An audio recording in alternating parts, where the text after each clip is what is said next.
그래서 회계사무실에서 혹시 일하시거나 앞으로 이제 하실 분들은 이런 질문 굉장히 많이 물어보니까 어떻게 내가 짧고 간결하고 이 사람을 설득할 수 있는지를 연구해 보는 것도 좋을 것 같습니다. 421페이지에 사업자의 구분이라는 게 있어요.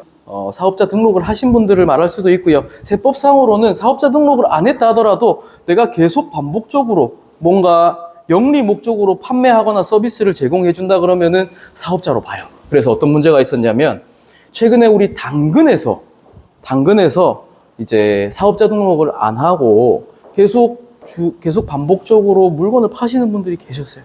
그러면은 국세청에서는 사업자로 봐서 세금 부과를 합니다. 네.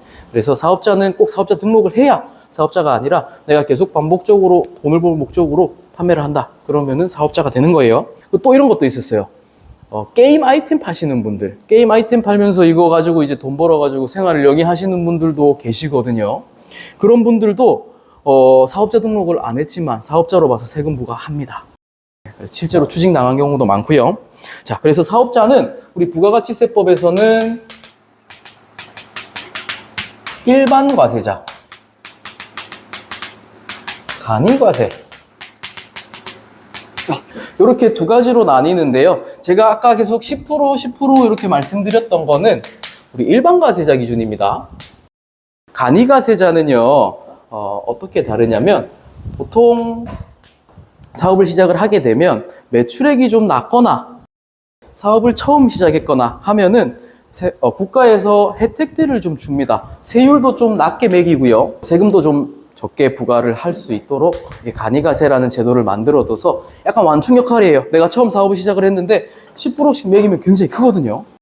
그렇기 때문에 간이과세라는 제도를 두고 조금 매출액이 일정 금액 이상 넘어가면 일반 과세자로 바뀔 수 있게끔 그렇게 혜택을 주는 제도가 있습니다. 근데 지금 배울 때는 일반 과세자를 기준으로 배울 거고요.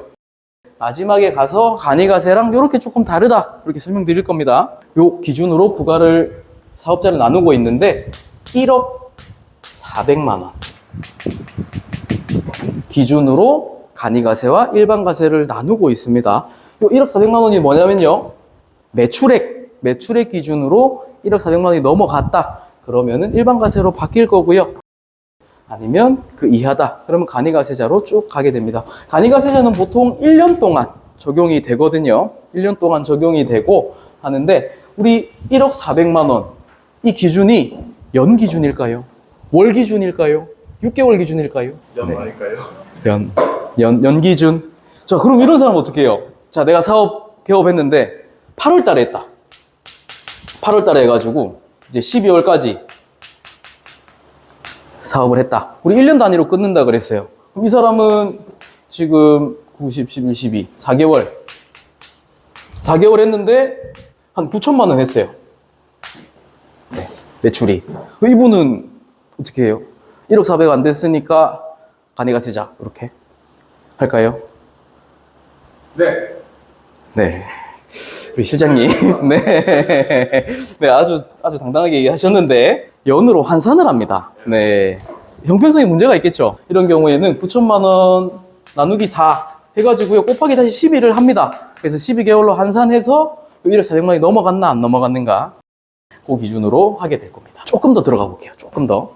우리 1년 기준으로 해서 1억 400을 넘어갔습니다.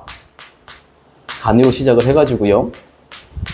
자, 우리 12월 31일까지 매출을 종결 짓고요. 네, 매출 종결 지어서 1억 400인지 아닌지 환산을 해서 계산을 하고 금액을 따지게 되는데요. 자, 내가 1억 400 넘어갔어요. 그러면 바로 다음 연도 1월 1일부터 간이과세자가 바뀔까요? 아니면 뭐 이렇게 바뀔까요? 아니면 내가 요중에 1억 400 넘어갔겠죠? 요때 바로 바뀔까요? 언제 바뀔까요? 맞아요. 관리자만 들으시고 오신 건가? 네. 자, 우리가 세금 신고하는 기간 제가 설명드릴 건데, 보통 1월 달에 신고를 하게 됩니다. 그러면 우리 신고하고 나서 국세청에서 자료를 검토를 하는 시간이 필요하겠죠. 7월부터 6개월 동안 우리 자료 검토를 보통 하고요. 그래서 매출액이 넘었다, 안 넘었다, 이런 걸 판단을 해서 알려줍니다. 이번 7월 달부터는 일반 과세로 바뀔 거니까 준비하세요. 이렇게 알려주거든요. 그러면은 뭐 거의 뭐 사형 선고를 받은 것처럼 하시는 분들이 계세요. 네, 어떻게 하죠? 어떻게 하죠? 네, 그만큼 세금이 많이 차이가 나긴 해요. 요 시기를 잘 노리면요, 세금을 굉장히 많이 깎을 수가 있어요. 요런 것도 컨설팅 하면서 좀 알려드리거든요. 그러면 네. 그 다음에 또 1억 4백이 안 되면요 다시 그러면은 계속 간이가세자로 갑니다. 됐다가 안 되면 1억 4백이 넘었다가, 네. 그럼 또 다시 내년도에 7월달 넘어갈 겁니다. 일반 과세로 갔다가 또 1억 4백이 안 됐다. 그러면은 또 다시 바뀔 수 있어요. 그런 경우도 있어요. 나는 간이가세자를 할 수가 없다 하는 업종들은, 포기를 할 수도 있습니다. 네. 포기를 할 수도 있어요. 우리 421페이지에 과세기간 보면요. 자, 과세기간이라는 거는 우리가 세금을 부과하는 기간이라는 거예요. 네, 누구는 뭐 1월부터 12월까지 해서 세금을 한 번에 부과하자 할 수도 있고요. 6개월마다 부과하자 할 수도 있는데, 지금 우리 세법에서는 일반 과세자 같은 경우에는 6개월마다 부가세를 납부할 수 있도록 정해져 있고요. 간이가세자는 1월 1일부터 12월까지 번 걸 가지고 세금 계산을 해서 신고를 하게 됩니다. 밑에 이제 신규 사업자, 폐업자 이런 것도 한번 봐주시면 좋아요. 그래서 폐업하시는 분들은 폐업일까지 얼마 벌었는가 그걸 가지고 세금 계산을 하게 되겠죠. 자, 우리 422페이지 신고 기간도, 신고 기간, 우리 세법에서 신고 기간 놓치면 끝입니다. 정말. 네, 하루라도 놓치면 무조건 가산세 붙고요. 엄청난 실수기 때문에 신고 기간은 뭐 자다가 깨서 물어봐도 바로바로 나와야 돼요. 네. 그래서 예정 신고, 확정 신고 이렇게 나뉘는데요. 자, 확정 신고 기간부터 한번 알아볼게요. 자, 우리 1월부터 12월. 우리 딱 스타트 합니다. 1월 1일부터 스타트 하게 되면 절반 끊습니다. 6월 30일. 여기까지 해서 우리 부가세는 이걸 1기라고 해요. 1기. 네, 부가세 신고할 때는 이걸 2기라고 합니다. 1기에 우리 1월 1일부터 6월 30일까지 번 거는요, 우리 7월 25일까지 세금 신고를 하고 납부가 끝이 나야 돼요. 요거는 일반 과세 기준이고요. 간이가세자 같은 경우에 일반 과세자 7월 25일 날 한번 신고하고요. 또 6월 달부터 12월 달까지 번 거를 1월 25일 날 요쯤에 신고하고 납부까지 마감을 해야 됩니다. 자, 우리 간이가세자는요, 요렇게 해서 요때 신고를 마치게 됩니다. 자, 그래서 우리 7월 그리고 1월 네, 이렇게 신고한다라는 거 알아주시면 되고요. 우리 소득세는 5월이에요. 네, 5월. 자, 이렇게 이것도 말씀드린 이유가 보통 홀수달에 신고를 합니다. 네, 세금 신고 홀수달에 있고, 물론 4월, 6월도 다 있는데 큰 신고들은 홀수달에 한다. 또 한 가지, 예정 신고라는 게 있어요. 위에 보면 예정 신고가 있고 예정 고지라는 게 있거든요. 자, 예정 고지부터 알아볼게요. 우리 422페이지 중간쯤 보시면 방가로 이번에 예정 고지 징수라는 게 있어요. 회계사무실에서 제일 많이 받는 질문 중에 하나가 요 예정 고지와 관련된 거고요. 또 납세자분들이 제일 궁금해하는 것도 예정 고지 요 부분이거든요. 제일 많이 물어봐요. 1월부터 6월 달까지 번 걸 7월에 신고한다 그랬잖아요. 요때 세금을 낼 거예요. 그럼 국가 입장에서는 요때 돈이 들어오겠죠. 1월부터 6월까지 손가락 빨고 있어야 돼요. 네. 그리고 또 6월부터 12월까지 또 손가락 빨고 있어야 됩니다. 자, 그래서 여기서 또 반 나눠가지고요. 4월에 네, 우리 3개월 4월에 예정 고지라는 거를 한번 하게 돼요.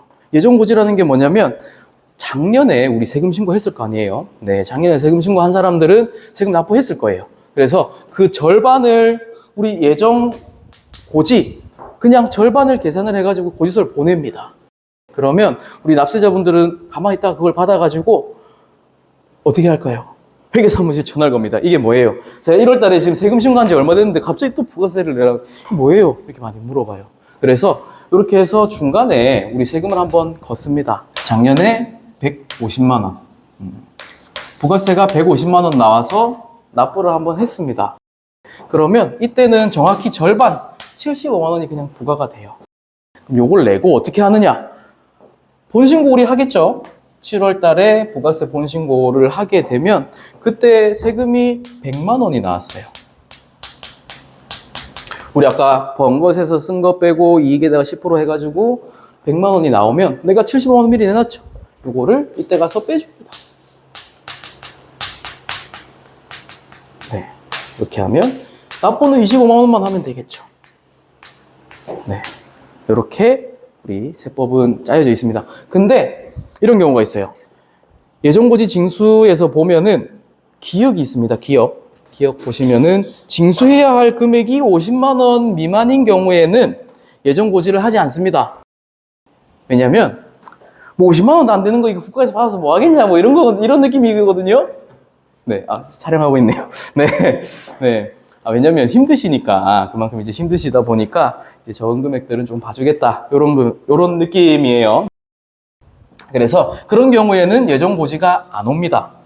예정고지가 안 오고 그래서 4월 그리고 또 마찬가지로 우리 3개월 있다가 10월 에도 날아옵니다. 그래서 조금 매출액이 조금 높으시고 부가가치세를 좀 내신다 하시는 분들은 3개월마다 사실 세금을 내요.